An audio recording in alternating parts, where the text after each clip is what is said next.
there from Bugeye Guys. Today we have another Bugeye for sale. We're up to 417 sold as of this video. So here's our 418th, a Bugeye called Ziggy. And this one is a really sweet car because we've just completely redone the interior and made this green paint come alive. It's an excellent paint job.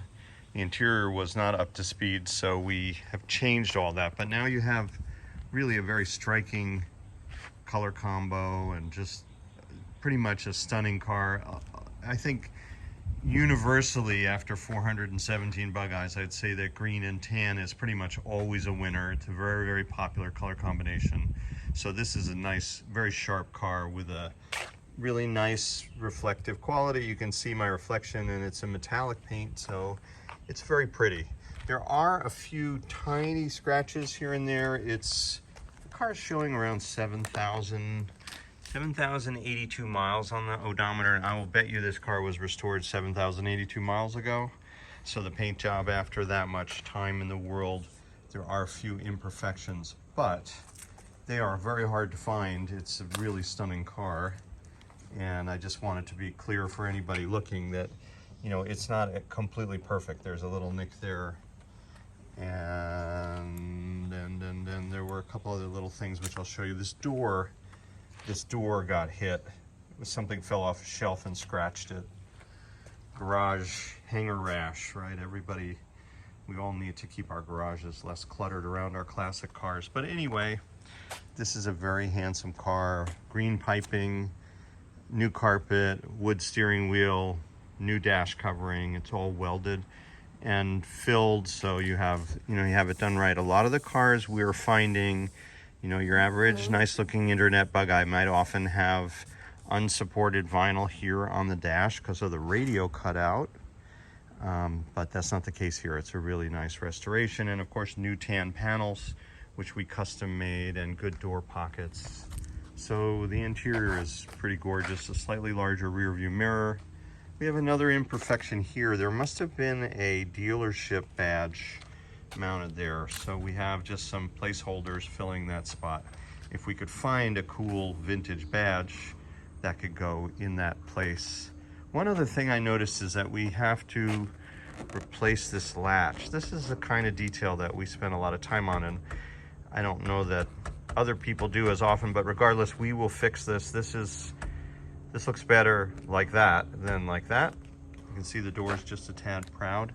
And what happens when you slam these doors, you do get a little bit more wear as the pin goes over it. So a lot of people like to close the door and then lift the pin. If you saw how I was doing, lift the lever, I mean. And that way you tend to put less wear on these strikers. But the whole assembly wears over time, and again, after 65 years, you can expect that pretty much everything has a little bit of wear. But we can adjust that and repair that to give you a better body line, and also to get rid of that rattle, which we'll want to take care of as well. So that's all part of our effort to kind of sort these cars fully and really make them right. These are 185 tires. They're a little wider than stock. They're also 10, 12 years old, so the new owner may choose to put a slightly narrower and newer tire on the car. And the chrome, this grille is a little bit weathered. We do have new grills for sale in our catalog if that's of interest.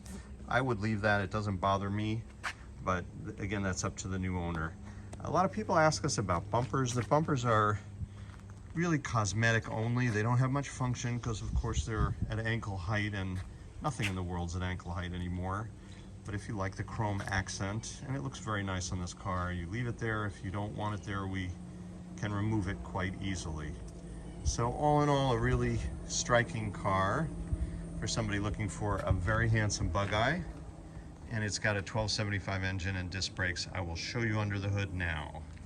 So this is a conventional hood. This is the way the factory had the hinges configured when the cars were new. A lot of our clients like to make them flip forward noses, where we mount the nose on these front frame horns. It's a bit of work to get them to align properly and to open and close nicely, but we do it all the time, so we're happy to do that for the new owner. This is a 1275 engine. The oil pressure is excellent. The power is excellent. It's not cosmetically perfect. I see there's a little staining on the side here, but it runs really well. I'm not concerned about this car. We put a picture on our website of the oil pressure at idle, and it's quite high while it's hot. So that's a good sign. And we have no heater, but we do have a heater blanking plate. We have a new battery, a premium battery. And then this also has later dual line master cylinder for the brakes there. And then a later clutch master as well. And I'll walk over there and show you that. That is taken from a later Sprite or Midget. In order to make this work, you have to modify the sheet metal a little bit to get this larger tray to fit in with the pedals. And it's a great upgrade. A lot of people love this upgrade. And it gives you 2 separate master cylinders. The stock Bugeye one was a single unit. And this way you can split it into clutch and brake. So that's a nice upgrade. I don't do it very often because I don't care to cut this sheet metal, but of course this was done by the restorer, so why not? It works great, and we've put in new rear wheel cylinders. So the brakes have been refreshed and all that's looking good. These are really nice SU carbs. They're well set up. We do have K&N air filters. We've taken them off just for some tuning, but those are obviously going to come with the car. They're just not on at the moment. And then there's a 6-blade fan for better cooling. All this stuff we sell in our catalog, by the way, including the master cylinders, if you want to do that conversion. I might put an aluminum radiator on. I see that the fan shroud is missing at the top here. I'm not sure why that came off. Maybe the radiator got repaired at some point. But an aluminum radiator is just a nice way to add insurance for cooling. We have a later exhaust manifold. That's the 3-bolt type. That's a nice setup. We also have exhaust headers if somebody wants a little bit more power. And this nose is in nice shape. I don't see evidence of old crash damage. So even though every Bugeye has had some sort of little minor fender bender through the years, this one I think is in actually nice shape. The inner fenders are also pretty straight, so that tells us we haven't had front end damage. And so we also have a spin-on oil filter here. That's a nice addition as well. And then this distributor has a Pertronics unit installed too, so it has electronic ignition.